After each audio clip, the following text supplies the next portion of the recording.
Ģildes savulaik dibināja kā garīgas organizācijas, apvienojot namniekus un pilsētniekus, lai viņi varētu sevi aizstāvēt un palīdzēt tiem, kas nonākuši grūtībās. Pēc tam ģildes kļuva par amatnieku un tirgotāju apvienībām.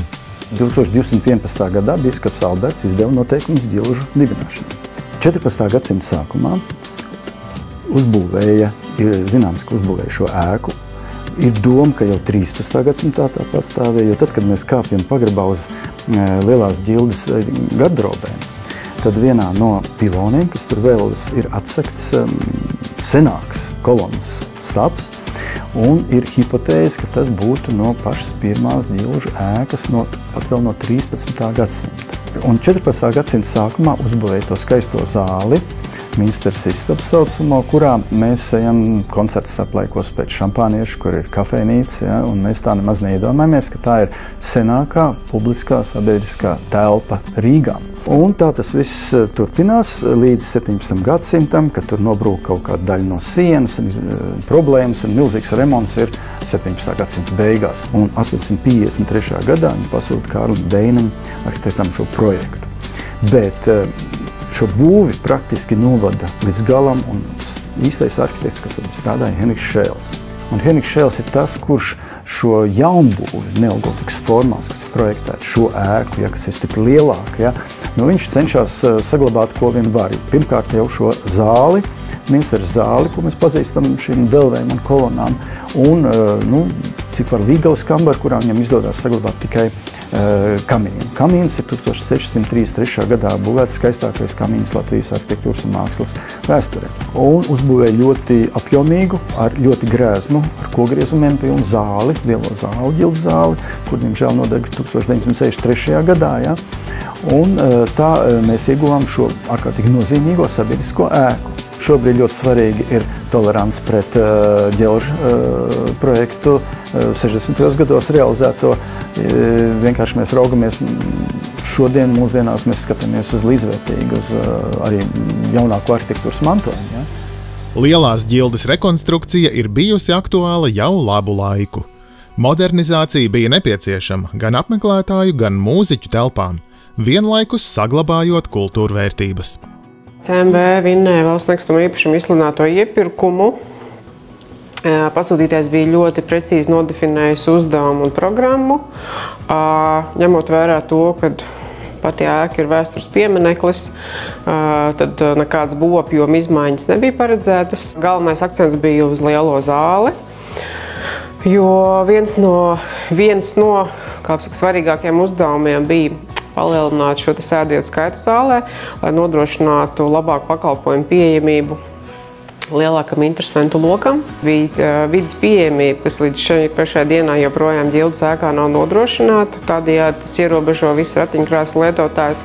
Vēl trešais, nemazāk svarīgs arī bija kravas lifta izbūve tieši visas mūzikas instrumentu transportēšanai. Mēs veiksmīgi atradām citu vietu, ne šajā pašā kāpņu telpā, bet saimnieciskajā galā šeit kāpņu telpā, kur mums lieliski izdevās iespiest šo kravas liftu. Plus tad mēs arī atradām vietu priekš šo skatītāju lifta. Plus, protams, kad saudzēt šis vēsturisko mantojumu un visas tās kultūrvēsturiskās vērtības, kas ir ēkā. Uzlabot šo gaisa kvalitāti ēkā, nodrošināt kvalitatīvo ventilāciju visā ēkā, gan lielajā zālē, gan arī pārējās telpās. Tā ir māja vieta mūsu Nacionālajam simfoniskam orķestrim, kur atrodas orķestra birojas, ofisa telpas, mākslinieku, garderobes. Protams, ir arī plus vēl šīs telpas, kuras var tikt iznomātas atsevišķiem pasākumiem, kas ir gan Minsteres zāle, gan tas vestibils. Viens no galvenajiem uzdevumiem bija palielināt sēdvietu skaitu, un to ir iespējams panākt tikai palielinot zāles kubatūru. Vienīgais veids, kā to izdarīt, bija atteikties no šiem modra ģelžu projektētājiem akustiskiem paneļiem griestos, un tad bija tas lielais izaicinājums vai uzdevums no akustiķa Andra Zabrauska, ka vienīgais materiāls, ko viņš mums atļāva izmantot, lai mēs varētu paslēpt šīs esošās konstrukcijas nepievilcīgās, bija, mēs drīkstējām izmantot metāla sietu ar noteiktu diega diametru un to acis lielumu. Un tad es atradu, ka Ņujorkā tiek pārbūvēta šī Lincoln centrā Davida Geffen Hall, visas tās zāles interjera pārbūve, kur projektēšanas birojas strādāja no Kanādas. Man izdevās uzrunāt to vienu no Latvijas izcelsmes arhitektiem, kas strādāja tajā birojā. Sazinājos ar viņu, vai būtu kaut kāda iespēja apskatīt to objektu, jo viņš jau bija būvdarba stadijā. Un tad mums paveicās, kad viņi piekrita mums izvest ekskursijā. Tad es devos uz Ņujorku un vēl būvdarba stadijā viņi mums parādīja visu to zāli, kā ir. Viņi vēl nebija tos griestus iekāruši, griestos tos metāla sietas, viņi bija sagatavojuši paraugus. Man radās tā ideja atjaunot šo zāles autentisko interjeru, kas ir bijis līdz tās 60. gados notikušā ugunsgrēka. Jo tad tā bija tāda klasiskā ģildes zāle, kas bija visa vienā līmenī ar tādiem koka griestu un tiem pilastriem, gan uz sienām, gan uz griestiem, tādiem telpiskiem veidojumiem. Un es asociatīvi gribēju ar šiem metāla sietiem panākt tādu analogu to interjeru, lai būtu šī telpiskā sajūta. Šobrīd mēs esam, kā varētu teikt, tāds ceļojošs orķestris, pilnā vārda nozīmē, jo mēs atstājām iepriekšējā pavasarī atstāja lielo ģildi, kas bija daudzus gadus orķestra mājvieta. Ar prieku atstājām, jo lielajā ģildē ir sākts jau renovācijas process, kas ilgs apmēram 2,5 gadus. Un šajā periodā mēs esam tagad šeit, kongresnamā. Šeit ir mūsu mājvieta, lai mēs mēģinātu un muziķiem būtu telpas, kur individuāli strādāt un grupu darbiem.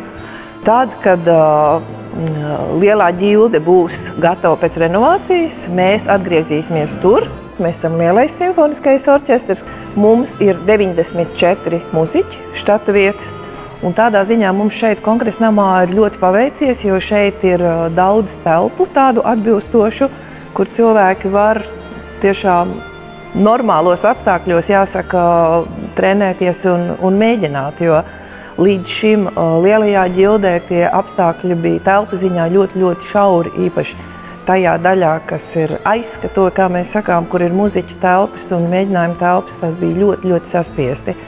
Tā ka mēs ceram, ka nākotnē arī lielajā ģildē izdosies iegūt blakus ēkas telpas, lai muziķiem būtu normāli mēģinājuma apstākļi.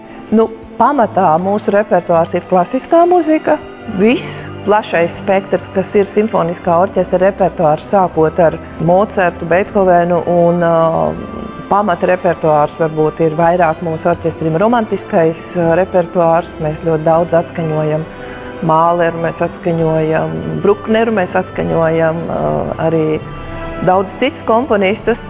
Līdz pat 20. gadsimtam, kas tagad jau ir 20. gadsimta klasika, un arī, protams, pavisam jaunā muzika, jo mēs katru gadu, piemēram, izvēlamies kādu latviešu komponistu, kas ir, mēs to saucam par rezidējošo komponistu. Tas nozīmē, ka šī komponista darbus mēs atskaņojam vairākās programmās.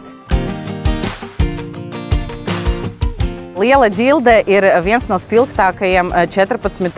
gadsimta kultūra vēsturiskajiem objektiem ar krāšņu un bagātu vēsturi. Lai atstātu savu nospiedumu un atzīmētu ļoti svarīgu posmu objekta pārbūves procesā, mēs pavasarī kopā ar visām iesaistītām pusēm ielikam laika kapsulu ar vēstījumu nākamajām paudzēm. Ar atbildīgu pieeju, komandas darbu un ar atvertu prātu mēs virzamies uz priekšu, lai tiktu galā ar visiem iespējamiem izaicinājumiem, kas var būt būvniecības procesā. Mēs, Valsts nekustamo īpašumu projektu vadības komanda, esam ļoti gandarīti, ka mēs varam piedalīties un būt daļa no šī nozīmīgā projekta.